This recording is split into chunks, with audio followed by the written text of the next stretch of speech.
Hello, कैसे हैं आप सभी। उम्मीद करता हूं आप सब बहुत अच्छे से होंगे। आज की जो खबर है वो बेहद ही हैरान कर देने वाली है। आज एक ऐसी खबर आई है जिसे सुनकर आप हंसेंगे भी और हैरानी भी जताएंगे।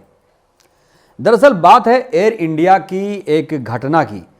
एयर इंडिया सुर्खियों में है और वजह इसके पीछे अच्छी नहीं है। मामला तो नवंबर का है, लेकिन अभी अभी ये ताज़ा सुर्खियों में शामिल हो चुका है। दरअसल न्यूयॉर्क से दिल्ली आ रही विमान में एक यात्री ने एक बुजुर्ग महिला पर पेशाब कर दिया।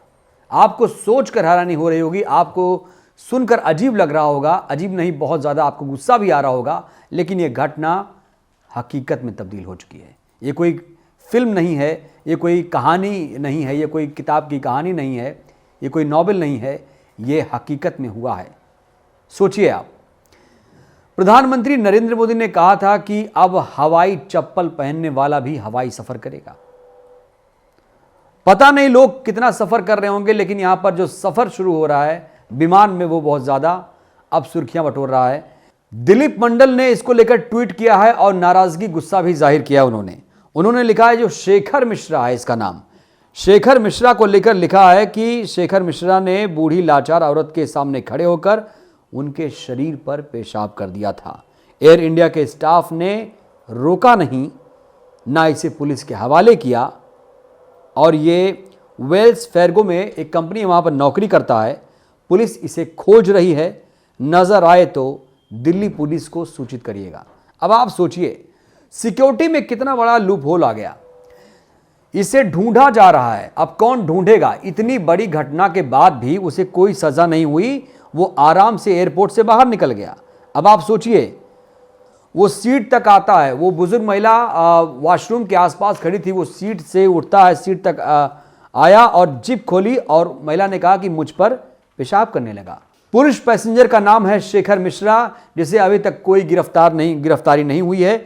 और आपको बता दें कि इस मामले को लेकर डीजीसीए ने कोई सख्त कार्रवाई भी नहीं की है। एयर इंडिया भी चुप है, सब कोई चुप है, क्योंकि जो आरोपी है वो ब्राह्मणवादी है, मनुवादी है, और इसीलिए शेखर मिश्रा को लेकर कोई भी गंभीर कार्रवाई नहीं हो रही है।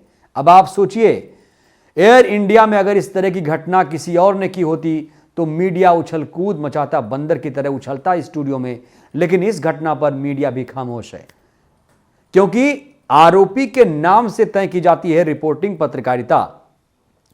शेखर मिश्रा ने जो गुनाह किया, जो जुर्म किया, वो तो अपनी जगह है, लेकिन इसके बाद जो कानून है, पुलिस है, प्रशासन है, मीडिया है, वो क्या सो रहा है? क्या इसको लेकर कोई गंभीर पत्रकारिता नहीं होनी चाहिए कि इस तरह की जो घटना हुई है, वो तो गली मोहल्ले में भी नहीं लोग करते हैं। आप भी अपने मोहल्ले में अगर शौच का इस्तेमाल करते हैं या कहीं पेशाब करने जाते होंगे तो जाहिर सी बात है आप एक सही स्थान का चुनाव करते होंगे। लेकिन सोचिए, इस शख्स ने कितनी भयानक घटना को अंजाम दिया, आप सोच भी नहीं सकते हैं। फ्लाइट में इसने बुजुर्ग महिला पर पेशाब कर दिया। सुनने में, बोलने में भी यह अजीब लगता है। आमतौर पर इस तरह की भाषा का हम इस्तेमाल नहीं करते हैं, लेकिन यह घटना ऐसी है जिसे हमें मजबूरन ही इस शब्द का चुनाव करना पड़ रहा है। आप सोचिए, जानते हैं उसके साथ जो शेखर मिश्रा है उसके खिलाफ कोई कार्रवाई नहीं हुई है। बस 30 दिन के लिए, उसे 30 दिन के लिए यात्रा पर उसे प्रतिबंध लगा दिया गया है, सिर्फ 30 दिन के लिए। अब आप सोचिए, कोई और होता, कोई और जाति का होता तो आप सोचिए क्या होता। आप सोच के देखिए, उसे तुरंत गिरफ्तार किया जाता, उसको 5 साल के लिए प्रतिबंध लगाया जाता, और ना सिर्फ एयर इंडिया में, स्पाइस जेट, इंडिगो समेत तमाम फ्लाइट्स में प्रतिबंध लगाया जाता। लेकिन यहाँ पर शेखर मिश्रा के सिर पर किसका हाथ है ये हम नहीं कह सकते, लेकिन कहीं ना कहीं इसमें कुछ दाल में काला ज़रूर है। अगर आप सिलेक्टिव कार्रवाई करते हैं, व्यक्ति को, आरोपी को देखकर उसके नाम से अगर आप रिपोर्टिंग कर रहे हैं या कार्रवाई कर रहे हैं, तो आप समझ जाइए कि सब कुछ दाल में काला ज़रूर है और शेखर मिश्रा के खिलाफ कोई कार्रवाई नहीं होगी। वो आगे भी ऐसी भयानक घटनाओं को अंजाम देता रहेगा। आज उसने फ्लाइट में पेशाब किया है, कल किसी महिला से बदसलूकी करेगा और न जाने क्या क्या करेगा, उसका कुछ नहीं होगा। आपको याद है एक घटना, कुणाल कामरा।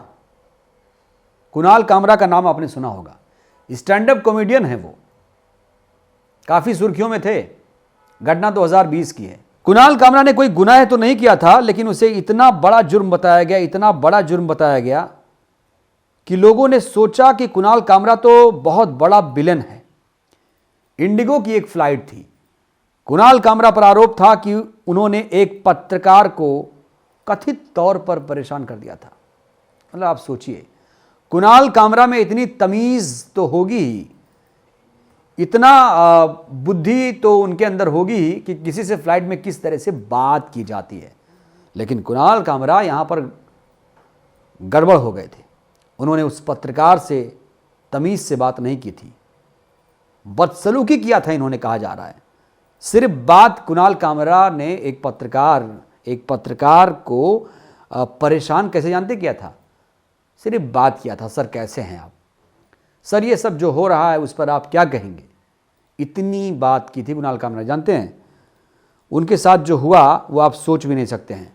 शेखर मिश्रा के साथ तो कुछ भी नहीं हुआ, सिर्फ कहा गया कि शेखर मिश्रा कोई बात नहीं, 30 दिन के लिए आप फ्लाइट में मत आइएगा, सिर्फ इंडिगो की, और कहीं भी आप जा सकते हैं। सोचिए आप। लेकिन कुणाल कामरा के साथ जो हुआ वो तो अति ही थी। अब कुणाल कामरा ना तो एयर इंडिया में सफ़र कर पा रहे हैं, ना तो स्पाइस जेट में, ना गो एयर में, किसी भी विमान में वो यात्रा नहीं कर पा रहे हैं।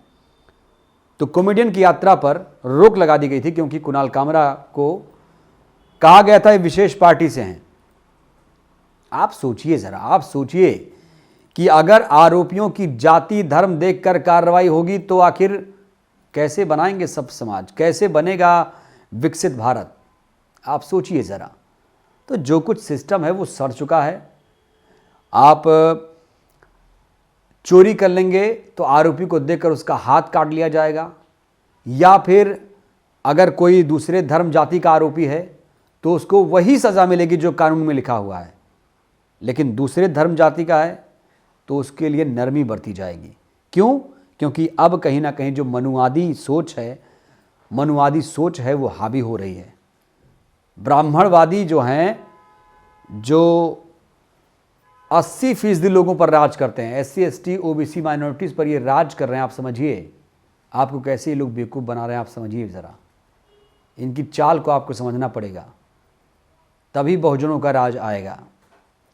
और शेखर मिश्रा जैसे लोगों के खिलाफ सिर्फ 30 दिन का यात्रा पर प्रतिबंध नहीं लगाना चाहिए, उसे तिहाड़ भेजना चाहिए और उसे आजीवन कारावास की सज़ा होनी चाहिए थी, जिससे दोबारा कोई ऐसी घटना को अंजाम ना दे पाए। तो सज़ा इसलिए की जाती है, सज़ा इसलिए होती है कि हम एक नज़ीर बनाएं, हम एक नज़ीर पेश करें। अगर कोई बड़ी वारदात को अंजाम देता है तो जेल या सज़ा इसलिए नहीं है। जेल या सज़ा इसलिए होती है कि हम बताएं कि ये गुनाह जो था, ये जुर्म था, अगर आप गलती से करेंगे तो आप उसकी तरह ये सज़ा भुगतेंगे। वेदों में, पुराणों में भी कई सज़ाओं का जिक्र आपको पता होगा। तो अगर इतना बड़ा गुनाह, महिला पर पेशाब करना कोई छोटी बात नहीं है। आप सड़क पर, आप सुनसान सड़क पर अगर ऐसी कृत्य करेंगे तो आपको बहुत बड़ी सज़ा मिल सकती है, बहुत आपको जेल में सड़ना पड़ सकता है। लेकिन इसने सोचिए, भरी महफिल में, खर्चाखर्च यात्रियों से भरी एयर इंडिया के प्लेन में ऐसे कृत्य को अंजाम दिया जिससे सब समाज का कोई भी इंसान सोच भी नहीं सकता है। लेकिन एक बड़ी बात मैं यहाँ पर कहना चाहूँगा, हो सकता है किसी को बुरा भी लगे, लेकिन जो सच्चाई है उसे मैं बताना चाहूँगा। कहा जा रहा है कि जो इंटरनेशनल फ़्लाइट्स हैं, शराब सर्व की जाती है, शराब सर्व की जाती है वहाँ पर। अब कहीं ना कहीं जो शराब यहाँ पर सर्व की गई वो भी जिम्मेदार हैं। अगर आप किसी को इतनी शराब पिला देंगे कि उसे होश ही नहीं, जैसा कि शेखर मिश्रा कह रहा है कि मैं तो शराब के नशे में था, मुझे कुछ पता नहीं चला। अब आप सोचिए, क्या ये कल्चर भारतीयों की शोभा देता है? आप फ्लाइट में शराब पीकर बैठेंगे, ये कहाँ का इंसाफ है? ये कहाँ, सोचिए आप किस दिशा में हम जा रहे हैं। हम भारतीय तो वेल कल्चर्ड होने चाहिए, सुसंस्कृति हमारे अंदर झलकनी चाहिए।